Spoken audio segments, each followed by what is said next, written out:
வணக்கம்.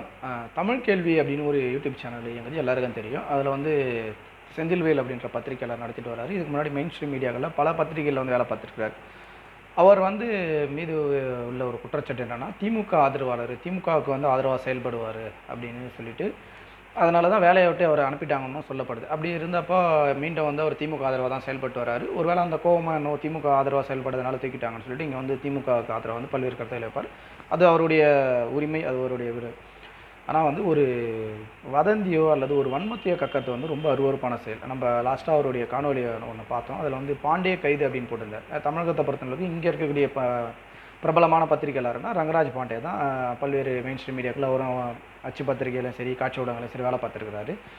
அப்போ அவர் வந்து ஒரு வலதுசாரி ஆதரவு நிலைப்பாடு கொண்டவர். அதை பற்றி அவர் பேசினாலும் அது அவரோட உரிமை. அதை தவிர்த்துட்டு அவர் நல்ல விஷயங்கள்லாம் பேசுவார். எல்லா பொதுவான கருத்துக்களையும் எல்லா பிரச்சனைகளுக்கும் ரொம்ப ஆழமான அறிதலோட பேசுவார்.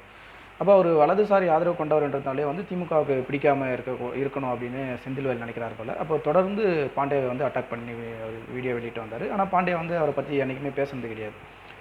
அதையே வந்து ஒரு ரொம்ப ஓவர் அட்வான்டேஜ் வச்சுக்கிட்டு ஏற்கனவே இப்போ நிறைய காணொலிகளில் வந்து சிண்டி போட்டிருந்தார். இந்த முறை வந்து பீகார்லேயே உத்தரப்பிரதேசில் ஏதோ ஒரு மாநிலத்தில் பாண்டே அப்படின்னு ஒருத்தருக்கு கைதாயிருக்காரு. அவருடைய முழு பேர் கூட ஏதோ மங்கள் பாண்டே, வேறு ஏதோ ஒரு பாண்டே. அந்த பாண்டே வந்து அந்த பேரோட போட்டு எல்லாருக்கும் தெரிஞ்சிருக்கும். இவர் வந்து பாண்டிய கைதுன்றதை போகிறது மூலிமா வந்து எப்பேற்பட்ட ஒரு வன்மத்தை கேட்குறாரு. தமிழகத்தில் இருக்கவங்கலாம் இவர் வந்து ஒரு பாஜகவுக்கு ஆதரவாக செயல்படுறாருன்றதுனால பாண்டேவும் அவனது பாஜக கூட்டாளிகளும் கைது அப்படின்னு தம்ப்நெயில் வச்சிருந்தார். இதே செந்தில்வேல் அவர்கள் வந்து பல்வேறு காணொலிகளில் வந்து ரங்கராஜ் பாண்டே பற்றி பேசியிருக்கிறாரு.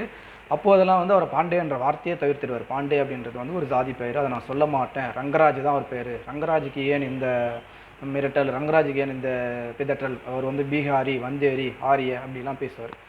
ஒரு பத்திரிகை துறையில் ஒரு நல்ல செய்திகளை சொல்கிறாரு, நல்ல விஷயங்களை சொல்கிறாரு, பாப்புலராக அடைஞ்சிருக்கிறாரு, நல்ல ஆழமான அறிவு கொண்டவர். அதனால் வந்து அவர் வந்து கடுமையான விமர்சனங்கள் அதுக்காகவே வைக்கலாமா? நமக்கு எதிரான ஒரு சித்தாந்தத்தை அவர் கடைபிடிக்கிறான்றதுனால அவர் மேலே வந்து அவதூறுகளை அள்ளி வீசுறது வந்து ஒரு வன்மையான கண்டனத்துக்குரிய செயல். இதுலேயும் வந்து இது வரைக்கும் பாண்டே என்ற வார்த்தையை பயன்படுத்தாதவர் பீகார்லேயே உத்தரப்பிரதேசத்தில் யாரோ ஒரு மங்கள் பாண்டேவே ஏதோ ஒரு பாண்டேன்னு ஒருத்தர் கைதாக பார்த்து இங்கே அது வந்து பாண்டே கைது, பாஜகவானது கூட்டாளிகளும் கைது அப்படின்னு ப்ரொஜெக்ட் பண்ணுறது மூலிமா வந்து இங்கே இருக்கக்கூடிய ரங்கராஜ் பாண்டே வந்து ஒரு அட்டாக் பண்ண நினைக்கிறாரு. தொடர்ந்து ஒரு செந்தில்வேல் இப்படி தான் பேசுகிறாரு.